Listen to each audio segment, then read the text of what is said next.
अस्सलाम वालेकुम। हमारा आज का टॉपिक है स्टेम सेल्स।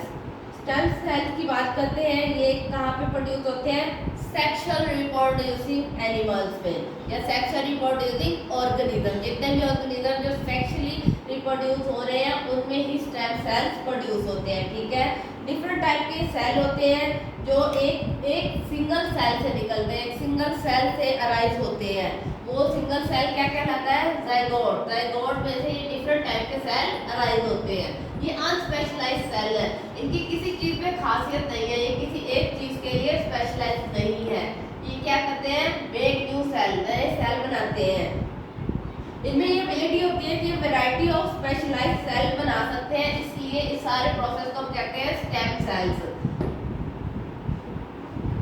ड्यूरिंग डेवलपमेंट, जब डेवलपमेंट होती है, कोई भी चीज प्रोड्यूस हो रही है, ये डेवलपमेंट हो रही है, तो जो अर्ली स्टेम सेल है जिसे कि हमने जाइगोट कहा है, ये जो है ये डिफरेंट टाइप की सेल लाइन बना देते हैं। पहले डिवीजन होती है, फिर सेल लाइन बनती है, और ये कब होता है सारा प्रोसेस? डेवलपमेंट के दौरान होता है। ये फिर क्या न्यू सेल्स बना देते हैं जो अपने अपने हर चीज में स्पेसिफिक होते हैं। उसमें कौन से टाइप के सेल होते हैं? सबसे पहले हम बात करते हैं स्किन सेल, जैसे कि आप देख सकते हैं स्किन सेल, उसके बाद muscle cell, nerve cell and blood cell. ये एक सेल है और इससे हम डिफरेंट टाइप के आगे सेल प्रोड्यूस हो रहे हैं जो अपने अपने काम में स्पेशलाइज्ड है।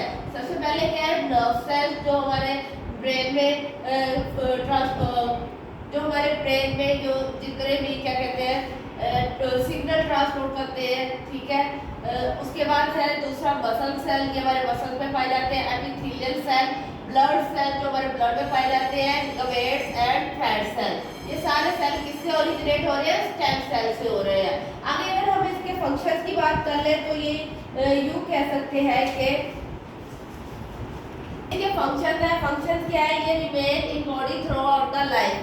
ये जो स्टेम सेल है ये हमारी बॉडी में तब तक रहती है जब तक ह्यूमन लाइफ एग्जिस्ट करती है। जब तक कोई जानवर जिंदा है तब तक ये हमारी बॉडी में रहते हैं। ये स्टेम सेल जो है ये डिवाइड होते हैं और अपने किस चीज में डिवाइड होते हैं? अपने स्पेसिफिक सेल में। वहाँ पे जहाँ पे बॉडी को जरूरत होती है उस जगह पे उस पोर्शन के स्पेसिफिक सेल डिवाइड होते हैं। ये इसका एक फंक्शन है। और थर्ड वन क्या है? ये रीजनरेट करते हैं। इनमें ये एबिलिटी है कि डैमेज टिश्यू जितने भी है उसको दोबारा रीजनरेट कर देते हैं। ओनली इन राइट कंडीशन, सिर्फ उन कंडीशन में जहाँ पे ये सारा प्रोसेस अवेलेबल है।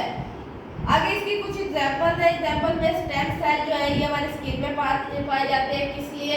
बाउंड हीलिंग, जितने भी जख्म हो जाते हैं जख्मों को भरने के लिए जो सेल यूज होते हैं वो स्टेम सेल होते हैं। लिवर में जितना भी आपका लिवर डैमेज हो जाता है उसकी रिपेयरिंग में भी स्टेम सेल हेल्प करते हैं। और बोन मैरो की बात की जाए तो उसमें भी ये ब्लड और इम्यून सेल बनाते हैं। बोन मैरो जिसे हड्डियों का गुदा कहा जाता है, और ये खून और इम्यून सेल वो सेल होते हैं जो आपकी बॉडी को किसी भी डिजीज से प्रोटेक्ट करते हैं।